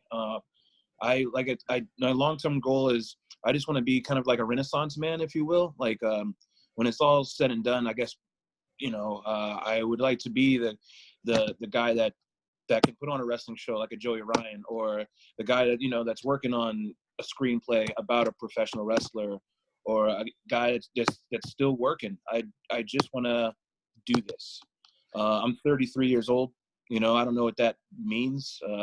I feel like a dinosaur because I'm the oldest guy in my class, right next to Max. That's only because you're not in Lupe's class. Lupe was 49 years old. The legend of the last Mohican, Lupe. Oh my gosh, that guy, yeah, we beat the shit out of him, dude. And he kept coming back for more. He kept coming back for more. And we kind of felt bad, but and then he whipped your ass and you'd get back on it. So you are, brother, I'm 42. You told me I was 33, I'd be like, prime time.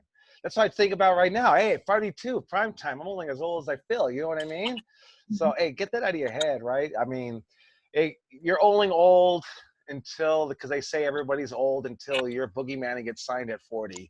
You know what I mean? Until somebody fucking does it, gets signed at 50. Like, look at Undertaker, and I know he's the taker, man. But they got that guy locked up till he's 75 years old. You know what I mean? So compared to Undertaker, fuck, you're a whippersnapper, man. You're a youngster. Yeah, so yeah, get that out of your head. Don't I used to think about that expiration date at 30 years old, expiration.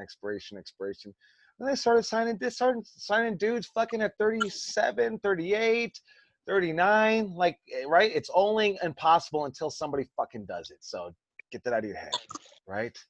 Yes, sir. You got something so special that if you got something so special, they're not going to deny you. Fuck the age, right? You know what I mean? Right? That's the same thing as like, hey, he doesn't know how to wrestle. I don't give a fuck. Put him out there. You know what I mean? Because I love the character and I've seen it happen. So, right. And then also being a journeyman is great. I can appreciate that. Shoot for the fucking moon though. Go all the way. Write the greatest fucking pro wrestling script since The Wrestler. Go to the Academy Awards. Shoot for the fucking moon. I get it. It's great to be a journeyman wrestler, but shoot for the fucking moon, right? We only shoot low because we know we'll hit, right? We're afraid to shoot high because we're afraid we're gonna miss. You know what I mean? Yes, sir. Miss, fail. Fuck it. Failure is great, brother. It sucks at the time, but if you learn what failure actually is, it's just learning how to get 2 + 2, bro. And I keep getting it wrong, but I'm gonna get it right. You know what I mean? That's all it is. So, what kind of script are you thinking about writing? My script is about a pro wrestler that he has a wife and a kid, and he moves furniture, and basically he tears his ACL and his MCL in the ring, and his wife dies of a brain aneurysm. Basically he has to he becomes addicted to opioids, and he ends up losing his kid. Then he has to get back on track, getting his career back together and getting his kid back, type deal. Brother, that's the wrestler part 2. Yeah, you can write it. You can fucking write it, bro. Why not? You know what I mean? Yeah, well, hey, if we can connect with that story, man, it's going to be great, So, yeah, but yeah, shoot for the moon. I love the journeyman. That's what I am. But don't try to settle. Don't settle yourself. You know what I mean? Yes, sir. Okay. Ultimately, I'd love to write for the WWE. I'd love to work for the WWE. That'd be cool. But it's not something that I gotta go there. I gotta be there. It's something that's like I said, I'm living the dream. Just going down to Bell Gardens and doing moves that, holy shit, I can't believe I moved. I'm still stuck on that. Right. You got that pure mind. Yeah, it's so important to have that pure mind. It's hey, cherish it. I'll tell all of you guys, cherish that young feeling that you got when you get into a ring, how excited you get. I don't know, man. I don't know if it dies down, but man, once you see it a million times or do it a million times, then it's like other things excite me. Like for me, the wrestling doesn't excite me. The promoting does excite me because that's the new shit, And I always think back and I cherish the times of being like, man, I remember I wanted to climb the fucking ropes. If I can get into a building that didn't have a low ceiling and climb the ropes, oh my God, that was a great day. I'd be happy jumping off it, jumping off it, right? You know what I mean? So I definitely do cherish that. So yeah, cherish that and try not to forget it, man, because you'll miss it when it's gone. Sure. Yes, sir. Cool. Good talking to you, Tim. Thank you. Tim, my friend. All right, let's see here. Who have we not talked to here yet? Richie Coy, can we hear you yet? Oh, can anyone else hear him, or is it just me? No? Maybe try taking off your headphones. Dude. Yeah, take off your headphones. Make it happen. Can you hear me now? Oh, there we go. All right. Richie Coy. Sir. Motherfucking Coy. How are you, my friend? Doing good, doing good. Good. You know that you're Brody King's favorite, man. Oh, yeah, he loves fucking some Richie Coy. They beat the shit out of me in that one match, so I guess. Hey, that means they love you when they beat the shit out of you. I'm telling you, my hand hurts more when I beat the shit out of somebody, but I only do it because I love them. If I don't love them, I don't do it because that shit hurts. I'm telling you, it's the truth. That's the biggest rib about chops in wrestling, man. It hurts me more than it hurts you. That's where that fucking saying comes from. Well, at least for me in wrestling. So, all right, Mr. Richie Coy. So what are your short-term goals right now? So short term, I definitely want to make my debut. Other than that, I just want to get more comfortability in the character that I'm going for as of right now, Richie Coy. Okay. Beyond that, in terms of like super long-term goals, my penultimate goal is to sign with New Japan. Okay. New Japan Pro. Let me ask you this straight off the bat. You know, New Japan's right down the street from here, man. Have you ever signed up for any of those camps or anything, like thought about it, looked into it, read about it, talked to any of the guys that have done it? I have not contacted anyone who's done it now. Oh, man, yeah, definitely. Hey, Hyde, did you do it? Did you do some kind of tryout? Or DKC did? I know DKC did. Totally would, right? It goes back to you got to apply yourself. So if that's what you want to do, you definitely, I would be looking into that. And that is fantastic that it's right here, man. You don't have to go to Japan and try to figure it out, man. You can try to get on a camp right here, and that's the start. They might let you on a camp. I don't think they're going to let you in the class unless you're something special, but you got to start with the camp. You know what I mean?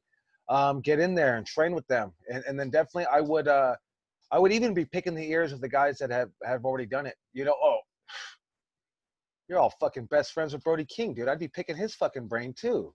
Yeah, Jeremy Marcus, all these guys, just picking all the guys' brains, right? Because if that's your goal, right? What we got to do first? We got to apply ourselves. So, and even hey, and I get it, right? I got to be ready, right? And I'm going back to it. Always be ready, right? That guy stays hyped, so you better stay ready. You know, so be what New Japan's looking for, man. Right? That fighting spirit, right? What's the last New Japan match you watched? Yesterday I was rewatching the G1 from last year, so I was watching Zack Sabre and Kota. Man, fuck rewatching, man. I want you to be watching shit you haven't seen. There's New Japan. What does it say? 1973 on there? Yeah. Andre Inoki. Oh, geez. Or what about who's that other guy? Inoki fought Antonio, the great Antonio. Has anyone seen that? Oh, you guys haven't seen that match. It's garbage. I think Antonio or Antonio Inoki beats the crap out of this guy. Definitely would recommend it. That's the same reason I'm telling you guys to like watch WCW Saturday night. Watch that shit nobody's watching. I'm telling you, you're gonna get something. We don't want to be a duplicate, right? We would always say, "Oh, you're just a Hardy ripoff," and then it became a CM Punk ripoff, and I don't know who it is today, but you never wanted to be that ripoff, man. You know what I mean? Like watch all kinds of stuff, even your non-favorite fucking wrestler. I'm telling you, just do it, man. You're gonna find. Then you'll start appreciating. This is why people like King Kong Bundy, or this is why people like this wrestler. Have you watched any Otani? I'm sure Not you have. recently, no. What? I have, not recently, no. Yeah. Oh, recently. Okay. Whew. I thought you were saying you didn't know about Otani.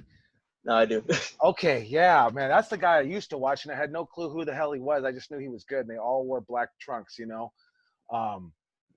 Yeah, because you know, you knew all the fucking stars, but then they have the I didn't even know that they were young boys. I just saw this guy was fucking good. You know, I would definitely watch some Otani. Check it out, and I mean, I assume you have the New Japan Network. Yes, I do. Okay, so I want you. What do you recommend? Give me one match that you recommend. I'm gonna write it down and watch it. Let's go Kota Ibushi versus Zack Sabre Jr. G1 2019.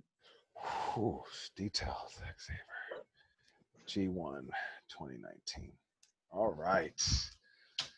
G1 2019. All right, I'm gonna check it out, and then I'm gonna I'll throw one match back to you. Man, I got the Supreme shirt on today, and when I started, man, all I would watch was New Japan Pro Wrestling, and I hated it to death. I appreciate it now 100%.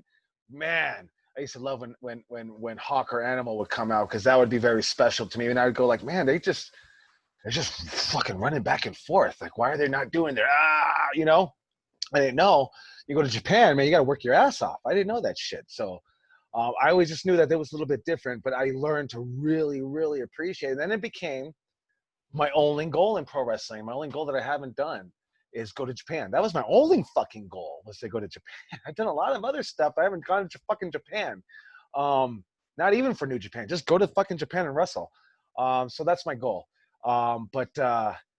So I need you to start reaching out, start watching some, I guess what you would say is some odd New Japan Pro Wrestling, you know, stuff that you wouldn't watch, because I want you to get a full feel about it. I would. Have you even watched the New Japan training on YouTube or Daily Motion?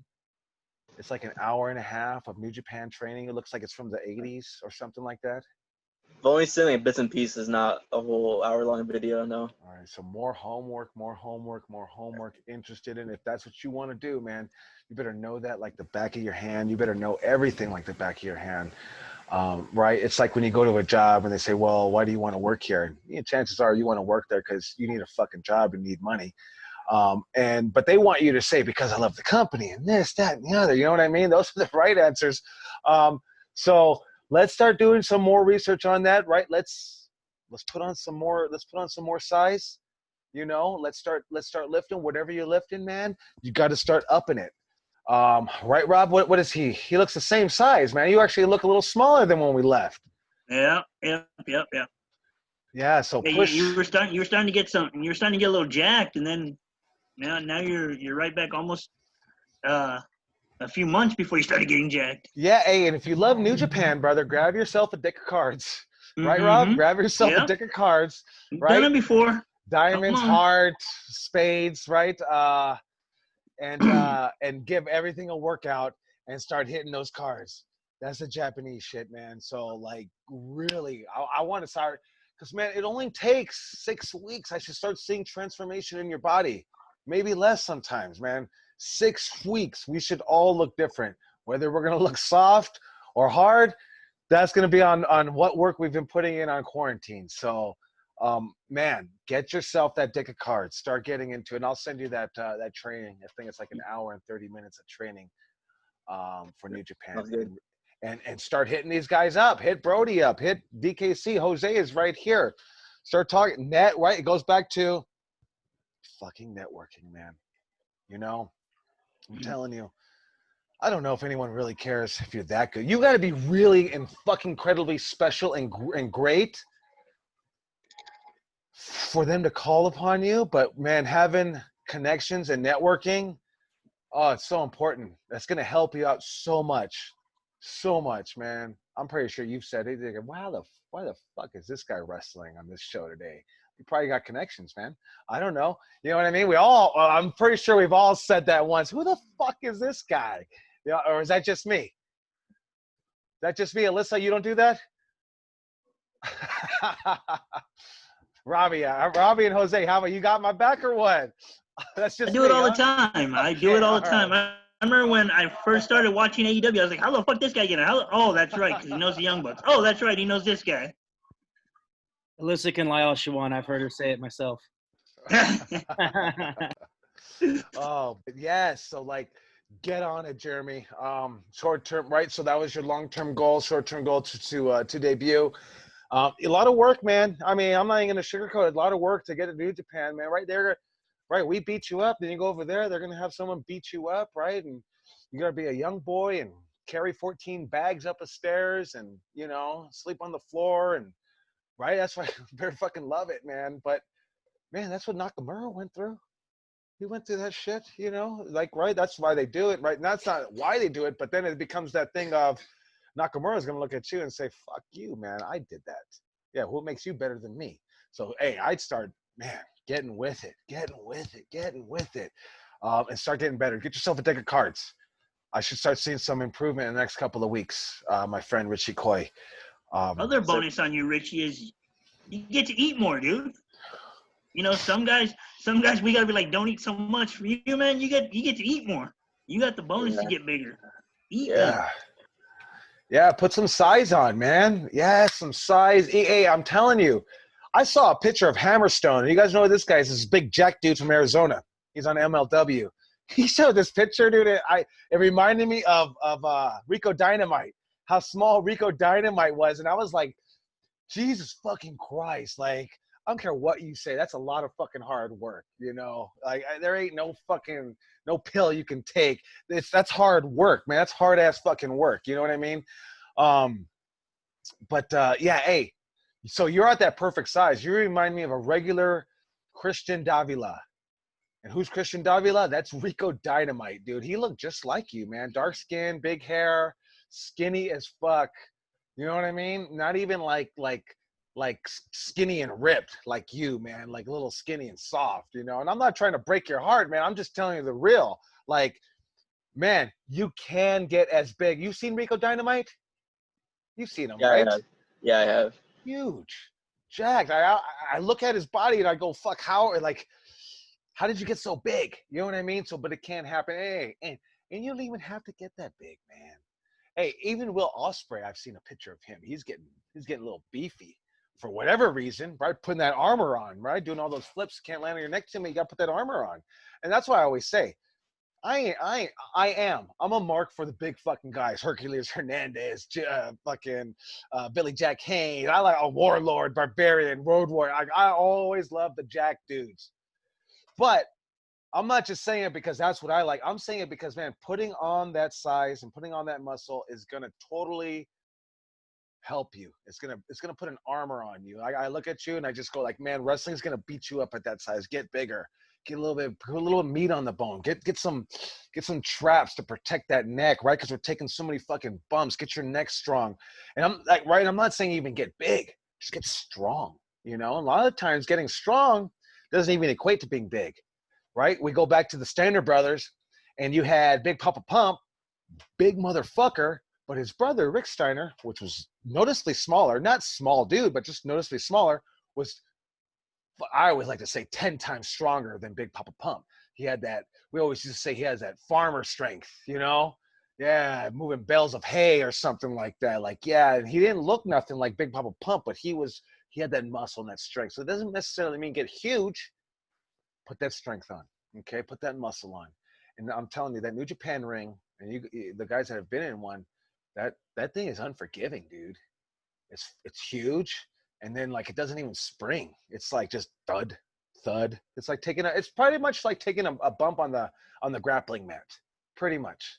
Maybe if you got some size if you got some size to you, you can make it move. But if you don't have size, you're not making it move, right? So. All right, so I hope that helped you out, Mr. Richie Coy. It's good talking to you. And network. Don't just stay there by yourself, man. I'd be picking Brody King's brain. You know what I mean? Yeah, he's probably gonna shit on me when I talk to him and say, yeah, Richie Coy don't give a fuck. He hasn't hit me up since. So yeah, hit him up, man. Ask him questions. So yeah, let's get on it. Yes, sir. Can I actually add in? Yes, please do. Just a little tip. From what I've seen and from what I understand, the LA dojo here is actually a little difficult to get into, obviously, New Japan and everything. I would also, when you're looking at New Japan, look up their New Zealand campus because they have a dojo in New Zealand, and I know a couple guys that are actually going there right now. They're staying at the dojo over there, and I don't know if it was easier to get into that one because they have to go all the way to New Zealand to go do it. But I know a couple guys that are there, and I would put anybody that comes from Santino's up with those guys. Like, if you came from Santino's, I firmly believe that you could do it, because if these guys from Texas that are there can do it, you guys. Ruby, is that the one that's ran by Bad Luck Fale? I believe so. Yeah, it's Bad Luck Fale and Tony Kozina. You guys should be watching some Tony Kozina matches. But yeah, Tony Kozina is a great guy, man. He knows his shit, dude. He trained Davey Richards, if you guys know who that is. And that guy was incredible. The Bad Luck Fale dojo, though, I've looked into it, and it is like you just pretty much like on one of the camp sessions that they have, whether it be in the fall, summer, spring, whatever, you just sign up and get your way out there. And I think that, I could be wrong, don't quote me on this, it's been a couple months since I looked into it, but I think they even provide like a place for you to sleep, and then you train like 10, 12 hours a day. They do. The guys that I know that are out there are all living out there, and I'm talking about guys that have wrestled on the indies that you don't even know, because they stick to their areas, like guys that wrestle in Texas that stick to Texas. And that's what I'm saying. Like, I have no doubt if these guys go over there and do that anybody from Santino Brothers could do it as well. Yeah, for sure. Go ahead, bro. No, go ahead, Pete. I was just going to say the same thing about that dojo is like Tom and Stevie Flip were there, Aaron Sorlo were there for the last class of stuff. I mean, you're talking about world-class people that are there going to Fale's gym. Some of them, are in New Zealand. Well, that's not too far from Melbourne, but other people are flying from across the country to go to it, and that it is worth it. Like, if that's a school you want to go to, it will pay off. You will get bigger, you will get stronger, you will learn everything. I mean, it's the place to be. And then the other thing, cut your teeth on the indies, make a name for yourself, get some fanfare behind you, and they might come knocking on your door. You know what I told Brody King? That's what I told Brody King. He was going to New Japan. He was already wrestling. He was going to Japan with his wife. And I told him, all right, this is what I want you to do. I want you to find out where the New Japan office is.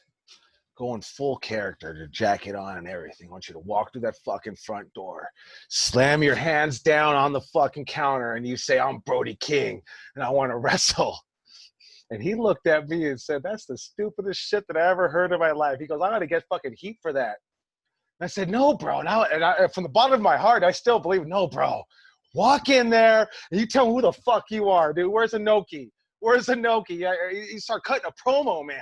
And I'm telling you, hey, yeah, they're going to say, come here, and let's beat the shit out of this motherfucker. And then if he could last, we'll throw him something. Fast forward, they saw this motherfucker off of Ring of Honor, and they put him in the match with Okada right off the bat. And I said, see, that's that key I was telling you about, walking in there and doing it. I don't know if he would have got heat. I think it would have been an incredible story, though. So we're talking about going to the New Japan school and getting in on that. That's what I told Brody King, and I still believe in the bottom of my heart. They would have probably hated him for it. But then it would have been like, hey, you got to put up or shut up. They're going to look at you 6'7" and say, get the fuck out of here. Get no way. They're going to say, come here. Let's beat the shit out of this motherfucker. Take the kendo stick and hit him in the fucking knees. And I told him, and I said, hey, if you could take it, you're probably going to make it, brother. But as soon as they saw him, they put him in a one-on-one match with Okada.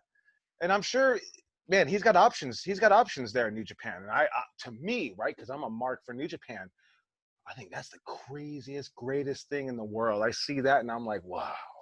I'm looking up like, damn, that's something I would like to do. But that's what I told Brody. And I meant that shit from the bottom of my fucking heart. What do you think, Rob? That was a little crazy? A little crazy to tell him, or what? It was funny as hell just to see if he'd do it. But, yeah, I mean, that was crazy. No, hell no. He would have walked in there. I'm Brody fucking King. You know what I mean? Oh, jeez. Hey, if they walked into my office, I looked at this motherfucker and said, hey, Rob, let's beat the shit out of this motherfucker. Then we'd have loved him because, right, who doesn't love Brody King? Right. Right? He starts fucking, brother in you. And fuck, next thing you know, you're like, that's my guy. He starts being Brody King, and then I don't want to beat his ass anymore. Yeah. But that, going back to, that's the look. The look, is so important. I believe that in the bottom of my heart, a motherfucker walked in, they would have been like, let's do it. They would beat the shit out of him first, give him some shit and whatever. But, man, I told him, I said, what's your name? Brody King. I said, that's what Bruiser fucking Brody would probably fucking do. Obviously, he never probably had to do that. But if you want to believe what Bruiser Brody is, man, that's the motherfucker where he came in with the chain swinging that shit and hit somebody. You know? Man, you see that. And if you're a promoter and you can't see the fucking dollar signs, you're not a great promoter. You know what I mean?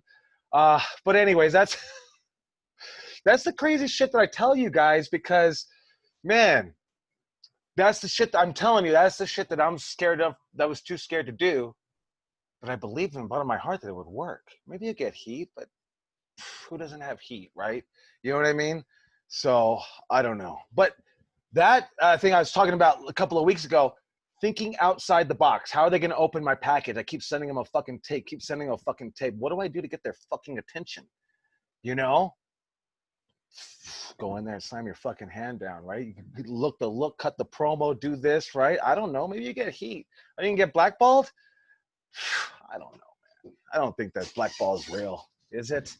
You know, someone's always going to work with you, you know. So, but I think we're about 10 minutes out. I know we kind of rambled a lot today. I didn't get to everybody. I know there's Lindsay there that I missed. So I hope you guys tune in on Monday. We'll be doing it Monday and Thursday, 6 to 8 p.m.